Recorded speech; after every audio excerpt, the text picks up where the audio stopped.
Good afternoon and welcome to the Alberta Roofing Contractors Association Tech Talk. I'm your host, Kevin Kramers, the ARCA Technical Officer. Our intent with these bi-weekly sessions is to review and provide explanations on various low-slope roofing concepts, their requirements in the ARCA roofing application standards, and how they promote good roofing practice. I am targeting the session to be approximately 10 minutes with the last 5 minutes for questions and answers in the chat function. If you have any questions, please type them in anytime during the presentation, and I will review all of the chat Q&As at the end. The sessions will be recorded and available online through the ARCA website under the Resources Podcast tab. Today, we're going to be discussing self-contained roof areas and control joints. So I know we get a lot of questions on this, so I thought it would be the first one to tackle. Starting off with self-contained roof areas. Really, a self-contained roof area is any roof that is encapsulated on all 4 sides. A lot of people ask, why do we have to have self-contained roof areas? We require them for 2 main reasons. The first is it defines the area in which the roofer is responsible for, and it also, in our warranty certificate, helps limit the risk so that one roof does not go into another roof and water doesn't go from one assembly into another assembly. So we like to encapsulate that roof area so it is a defined area, and any risk that we have is in that defined area. It doesn't come from the wall, it doesn't come from an adjacent roof, or possibly even inside the building.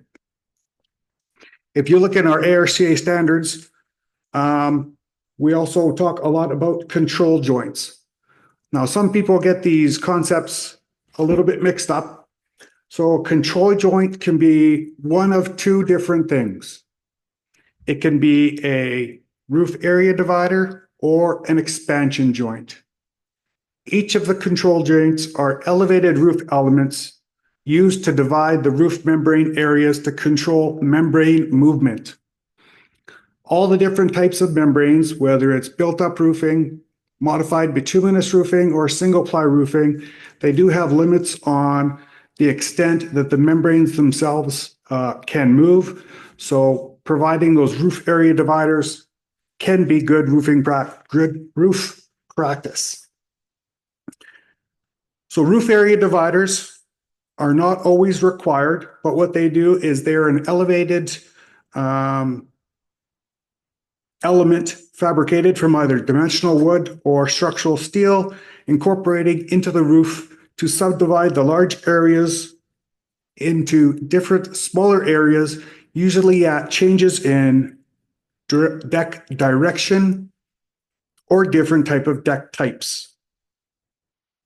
Some of the particulars about roof area dividers. A normal roof area divider has to be a minimum of 8 inches or 200 millimeters high. There is a couple of other, I don't want to say exceptions, but standards with it. If the roof area divider is placed in the roof area so that there is a 1 in 50 slope away from the roof area divider, it can be lowered down to 3 inches or 75 millimeters.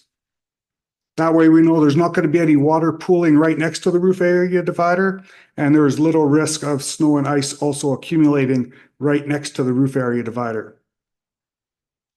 Another element and common question I get with roof area dividers is drainage through roof area dividers. As long as it is not the primary drainage method for the roof, you can have openings through roof area dividers. But if it is, that is only when it is secondary drainage. Primary drainage then has to be through a roof drain. The other type of control joint is an expansion joint. So an expansion joint is the same type of construction as the roof area divider, except it's usually a double-walled system. Easiest way to think of it is you have the 2 pony walls, each on opposite sides of the expansion joint. So you have the usual 1 inch or 25 millimeter space in between the expansion joints. that allows the expansion joint to move up and down and those different roof areas to move as the structural engineer or the design professional has intended that roof to move.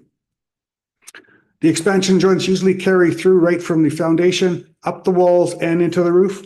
So we just want to incorporate it into the roof because it is going to allow that roof to move the exact same as the building is going to move. Especially in Alberta with the thermal shocks that we get, we see a lot of building movement. So it's very important that those expansion joints are carried through, or else you could get a failure within the membrane itself. Some of the particulars about the expansion joints: double wall construction, as I mentioned, the same as roof area dividers, and there is to be no openings through an expansion joint. So even if a designer requests that drainage goes through an expansion joint, it cannot. Even if it is elevated, there are absolutely no openings allowed through an expansion joint, and it must be 8 inches above the membrane at all times. There is not a provision in the ARCA roofing application standards to lower that expansion joint down to the 3 inches like there is under the roof area divider. When you're measuring on all of these roof area expansion joints or the roof area dividers, it is always from the top of the membrane on conventionally insulated systems to the top of that roof area divider or expansion joint. When it is a protected membrane or an uninsulated membrane, it is either from the top of the insulation, if you have the filter fabric and ballast, or from the top of the concrete paver, if you have paver securing down the insulated, such as in a protected roofing membrane. So it is always measured from the top of that, never measured from the top of gravel. Some of the common questions that we get with these two different things with roof area dividers and expansion joints is, does ARCA allow roof level or membrane level expansion joints? And the answer is no. We only allow elevated roof area dividers and expansion joints. It's been our experience. We are still, investigating, and we have a couple of innovative warranties with the membrane level expansion joint, but we are not satisfied with the risk of that, as there's only a single ply membrane over that vulnerable usually 1 inch wide, but over that vulnerable area. Another question that we get is, how about subsurface roof area dividers? The ARCA roofing application standards, the only time you need a subsurface roof area divider is in vegetated roof assemblies. A lot of people, you can put them into your conventionally insulated assemblies to manage the roof areas. Could be at the end of turning a night seal into a subsurface roof area divider, but that is not a requirement. It might just be a proactive approach that the roofer does use. With our standards, just to go in when you need a roof area divider and when you need an expansion joint.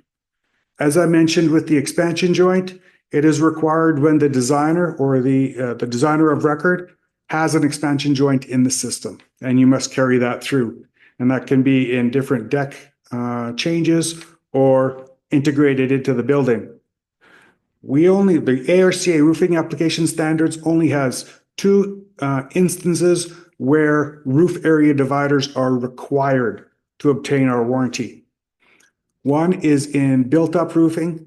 You need a roof area divider for every 150 squares, or if the horizontal distance is more than 147 feet. The other aspect is for our 15-year warranty certificates. Every roof shall be subdivided so that no single roof area is greater than 200 squares or 20,000 square feet. That then allows the membrane to not be stressed as much. And as I mentioned at the beginning of the session, it provides a little tighter control. If there ever is a leak, it doesn't migrate into any of the adjacent roof areas.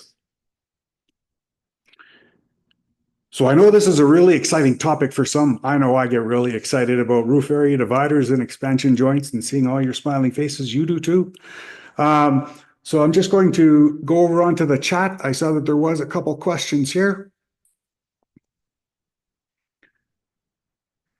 One says, Kevin, can an ARCA warranty be left out of certain roof areas if required, and why do that? That's a great question. If there is one roof area that does not comply with the ARCA roofing application standards, maybe it's because of some membrane flashings are not high enough because of a skylight or an HVAC unit, or maybe it's adjacent to a side of a building that has glazing and there's only 2 inches of membrane flashing where we require 8. That roof area can be excluded from the warranty certificate, and all the other roof areas can still be included. So that's our way of trying to accommodate that for the building owner. So that if you only have one small area, we just wouldn't warranty that one portion. Another question is, some Alberta owner groups are interested in the Tech Talk. Can I invite them to join? Absolutely. Every Tech Talk that we're going to be put on will be put on every second Monday at 3:00, and we are going to use the exact same Zoom link. So I would encourage everybody to share that with your community if more people want to attend. And as I mentioned at the beginning of the session, it will be available on the ARCA website under the resources and podcast tab, so that if you missed a portion or if you want to have others listen to it, then they can go ahead and listen. So thank you for listening to this edition of ARCA's Tech Talk. All recordings will be uploaded to the ARCA website. Please join me in 2 weeks when we will be discussing, will photovoltaics affect my warranty? So I'm going to cover both the ARCA warranty and some other warranties to give the facts about that. If you have any topics or items that you would like discussed, please email the ARCA at info@arcaonline with your Tech Talk topic. Thank you very much, everybody, and have a great day.